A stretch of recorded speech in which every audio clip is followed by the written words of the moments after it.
There's a type of person who swears they're going to start saving this month, and then the month ends, and somehow, nothing is left. Not because they don't care, not because they're irresponsible, and not because they're lazy. Sometimes the real reason someone never has savings is psychological. Because for many people, money isn't just math, it's emotion. It's identity, it's nervous system regulation. So if you've ever wondered, why can't I keep money? Or why do I always end up back at zero?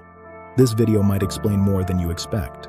First, let's separate two realities that often get mixed together. Some people don't have savings because they genuinely don't earn enough to cover basic needs. That isn't a mindset issue. That's a structural reality. But there's another category that psychology pays attention to. People who could save at least a little, but somehow it never sticks. They earn, they spend, they restart. Earn, spend, restart. And the cycle becomes so normal that saving starts to feel like something that happens to other people. So what's going on? One of the biggest psychological drivers is something called present bias. Present bias is the brain's tendency to value immediate comfort more than future safety. Not because you're weak, but because your brain is built for survival. If your nervous system grew up in uncertainty, emotionally or financially, your brain learns a simple rule. Take what you can now because tomorrow isn't guaranteed. That can look like impulse spending, but deeper than that, it's often a fear response. Saving money means delaying relief. And if your brain is exhausted, stressed, or emotionally deprived, relief becomes urgent. So instead of saving, you buy small things that calm your system. Food, subscriptions, a quick upgrade, a treat, a little reward. Not because you're careless, because your brain is trying to self-soothe. Another psychological reason is identity-based spending. Some people don't spend money, they spend to become someone. Because when self-worth is shaky, money becomes a tool to temporarily borrow confidence. So you don't just buy clothes, you buy the feeling of being respected. You don't just buy gadgets, you buy the feeling of being modern, valuable, ahead. You don't just buy expensive outings, you buy the feeling of belonging.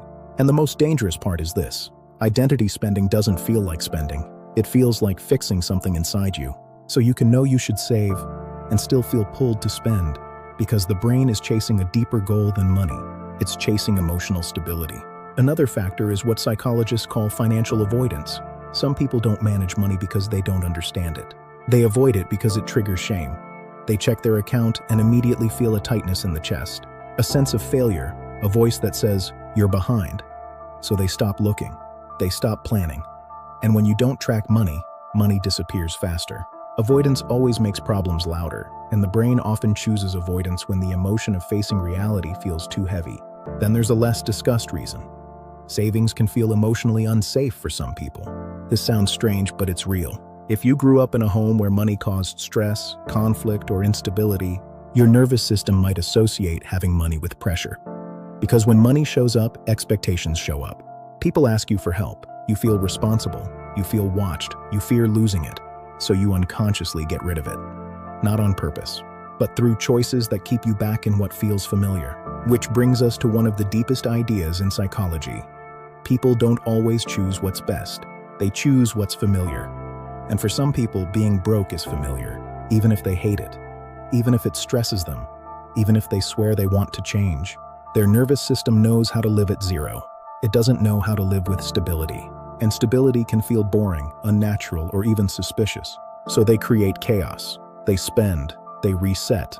They return to the baseline their body recognizes. This is why some people finally earn more money and still don't save. Because the issue isn't income, it's regulation. Now, another major reason people never have savings is social spending pressure. Some people spend money they don't have just to avoid feeling left out. Because being the person who says "I can't" can trigger insecurity. So they say yes, they show up, they pay, and later they suffer quietly. This often happens to people who fear rejection. They would rather lose money than lose belonging. And the truth is, for the human brain, belonging can feel more important than survival. Because historically, being rejected by the group meant danger. So even today, people will sacrifice future safety to protect social acceptance. Then there's what I call the future self-disconnect. Some people don't save because they don't emotionally connect to their future self.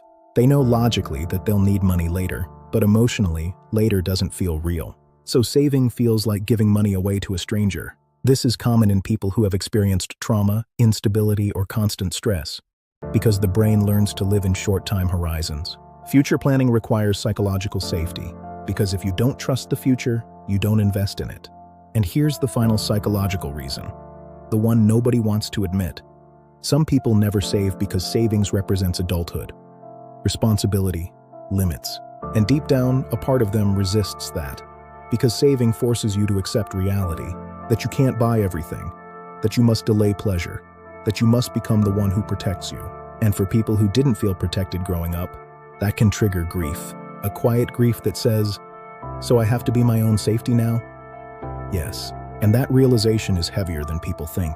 So what do you do if you recognize yourself in this? You don't start by shaming yourself. Because shame doesn't create discipline. Shame creates avoidance. You start by understanding what your spending is doing for you emotionally. Ask yourself, what emotion am I buying right now? Relief, status, belonging, control, escape? Because once you identify the emotion, you can replace the behavior. And you start small. Because for most people, savings isn't built by motivation.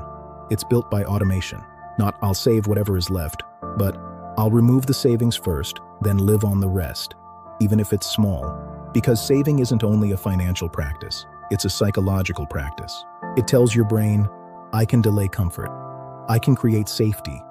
I can be consistent. I can trust myself. And that trust is what changes everything. So if you're someone who never has savings, don't reduce yourself to a label like bad with money. The better question is, what is your nervous system trying to protect you from? Because once you understand that, saving stops being a punishment and starts becoming proof that you're finally building the life your younger self never had.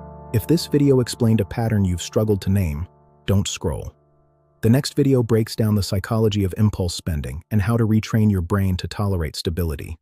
I'll see you there.